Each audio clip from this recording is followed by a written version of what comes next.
Hello guys, ನಾನು ನಿಮ್ಮ A Ajay ಮಾತಾಡ್ತಾ ಇರೋದು. ಇವತ್ತು ಸಂಡೇ ಆಗಿರೋದ್ರಿಂದ ಸ್ವಲ್ಪ ಲೇಟಾಗಿ ಎದ್ದಿದ್ದೆ.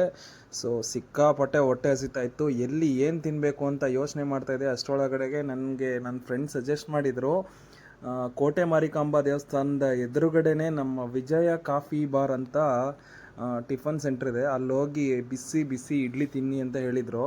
ಸೊ ಅದನ್ನು ಟ್ರೈ ಮಾಡೋಕ್ಕೆ ಅಂತ ಇವತ್ತು ವಿಜಯ್ ಕಾಫಿ ಬಾರ್ಗೆ ಬಂದಿದ್ದೀನಿ. ಸೊ ಏನೇನೆಲ್ಲ ತಿಂತೀನಿ ನಾನು ನಿಮಗೆ ಇಲ್ಲಿ ತೋರಿಸ್ತಾ ಇರ್ತೀನಿ ನೋಡಿ. ಮೊದಲಿಗೆ ನಾನಿಲ್ಲಿ ಒಂದು ಪ್ಲೇಟ್ ಇಡ್ಲಿ ಆರ್ಡ್ರ್ ಮಾಡಿದೆ. ಇಡ್ಲಿ ಜೊತೆಗೆ ಟಾಪ್ ನಾಚ್ ಆಗಿರೋ ಚಟ್ನಿ ಕೊಟ್ಟರು. ಅದು ಖಾರವಾಗಿರುತ್ತೆ ಚಟ್ನಿ ಅಂತ ಎಲ್ಲರೂ ಹೇಳ್ತಾರೆ, ಬಟ್ ನನಗೇನಂತ ಖಾರ ಅನಿಸ್ಲಿಲ್ಲ. ಸೊ ಒಂದು ಪ್ಲೇಟ್ ಇಡ್ಲಿ ತೊಗೊಂಡೆ. ನಮ್ಮ ಮನೇಲಿ ಇದಕ್ಕಿನ್ನ ಖಾರ ತಿಂತೀನಿ. ಆ ಬಿಸಿ ಬಿಸಿ ಸಾಫ್ಟ್ ಇಡ್ಲಿ ಜೊತೆಗೆ ಚಟ್ನಿ ಹಚ್ಕೊಂಡು ತಿಂತಾ ಇದ್ದರೆ ನಿಜವಾಗ್ಲೂ ಹೇಳ್ತೀನಿ ತುಂಬಾ ಚೆನ್ನಾಗಿತ್ತು.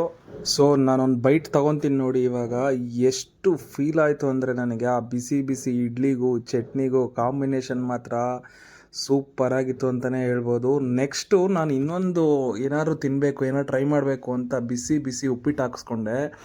ಬಿಸಿ ಉಪ್ಪಿಟ್ಟು ಜೊತೆಗೆ ಆ ಚಟ್ನಿ ಇದೆಯಲ್ಲ, ಎಂಥ ಕಾಂಬಿನೇಷನ್ ಅಂತ ಅಂದರೆ ನಾನು ಹಾಗೇ ತಿಂತಾ ತಿಂತಾ ತಿಂತಾ ನಾನಂತೂ ಉಪ್ಪಿಟ್ಟು ಲವರು. ನನಗಂತೂ ಉಪ್ಪಿಟ್ಟು ಅಂದರೆ ತುಂಬಾ ಇಷ್ಟ. ಸೊ ಆ ಚಟ್ನಿ ಜೊತೆಗಂತೂ ಆ ಟೇಸ್ಟು ಇದು ಎಷ್ಟು ಚೆನ್ನಾಗಿತ್ತು ಅಂತಂದರೆ ಖಂಡಿತವಾಗ್ಲೂ ನೀವು ಹೋಗಿ ಒಂದಲ್ಲ ಒಂದು ಸತಿ ಟ್ರೈ ಮಾಡಲೇಬೇಕು, ಅಷ್ಟು ಚೆನ್ನಾಗಿತ್ತು. ನಾನಂತೂ ತುಂಬ ಫೀಲ್ ಮಾಡ್ಕೊಂಡು ತಿಂತಾ ಇದ್ದೆ, ನೀವು ನೋಡ್ತಾ ಇರ್ಬೋದು. ನೆಕ್ಸ್ಟು ಇಲ್ಲಿ ಇವ್ರ ಹತ್ರ ಇನ್ನೂ ತುಂಬ ಐಟಮ್ಸ್ ಸಿಗುತ್ತೆ. ರೈಸ್ ಐಟಮ್ ಬೆಳಗ್ಗೆ ಚಿತ್ರಾನ್ನ ಮಾಡಿದರು. ಸೊ ಡೈಲಿ ಇಲ್ಲಿ ರೈಸ್ ಐಟಮ್ಸ್ ಚೇಂಜ್ ಆಗ್ತಾ ಇರುತ್ತೆ. ರೈಸ್ ಐಟಮಲ್ಲಿ ಇವ್ರದ್ದು ಬುಧವಾರ ಮತ್ತು ಶನಿವಾರ ಬಿಸಿಬೇಳೆ ಬಾತ್ ಮಾಡ್ತಾರಂತೆ. ಅದನ್ನು ಒಂದಲ್ಲ ಒಂದು ದಿವಸ ಹೋಗಿ ನಾನು ಟ್ರೈ ಮಾಡ್ತೀನಿ.